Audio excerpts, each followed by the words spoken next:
the autumn half-term of 2007, a group of about 15 teachers and myself, a designer, went on a trip to Amsterdam and Copenhagen to look at opportunities for redesigning education. The key message that came back for me was to start looking at space in a slightly more lateral way. I found it fascinating looking at places other than schools. Then it gave us far more insight into what we could do with our own working environment. The first day we were there, we spent the afternoon with an architect called Herman Hertzberger. Not only do his schools come in substantially cheaper than a British one, but he brings a philosophy with him which is about human engagement and interaction.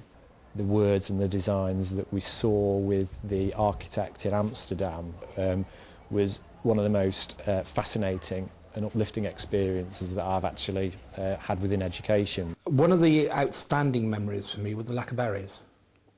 Here, I think if we go into schools, there's a sense of an open prison. And I've seen the same experience at Hull Grange Open Prison. It is exactly the same arrangement. You walk in, you sign in, you wait for someone to sign you, and you can see all the prisoners walking the other side of the glass, and the pupils adopt the same sort of model. There was one school which I loved the space, and it was really vibrant. There was lots of chrome and really shiny. Yet when you stood at the top and looked at it from a student's point of view, it resembled a prison.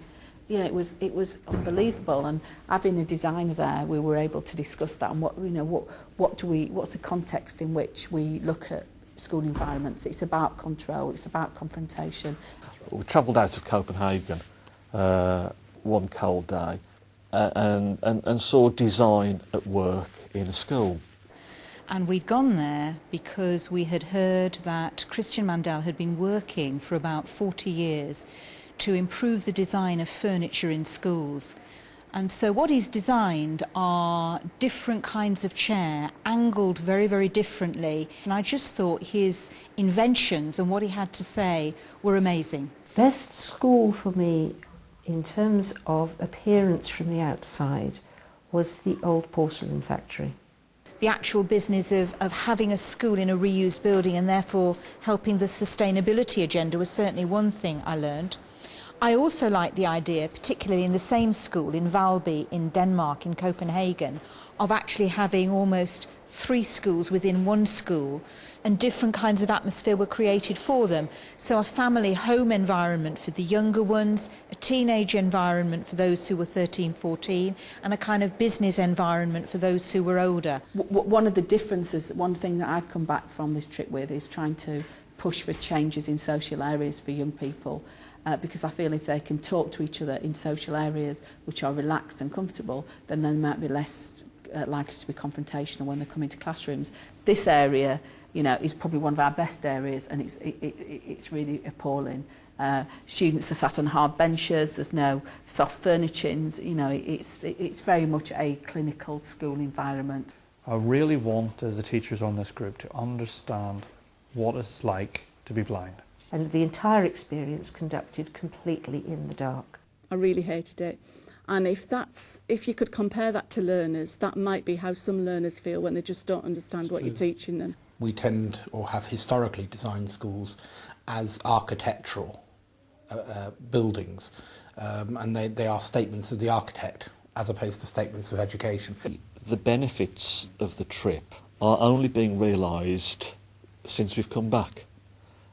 Through the experiences that we have now, making connections with what we experienced then. Probably if I were to say something to the organisers, to the department in terms of running this again, that 2 trips in 2 countries is perhaps too much. If I had to give a teacher just 2 or 3 bits of advice, I'd say I don't care when your BSF programme begins, start now.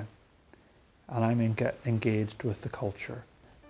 Our teachers need to become role models for the students who are going through the school system. If they're going to be adaptive and flexible as employees, then they need teachers to show them what adaptive and flexible looks like. So there's no point continuing to use last year's lesson plan or working in the manner of a 1950s teacher. We need to see teachers overcoming hurdles, and the sooner you can start to show that to your children, the sooner they'll show you how radically different and more powerful your school could be.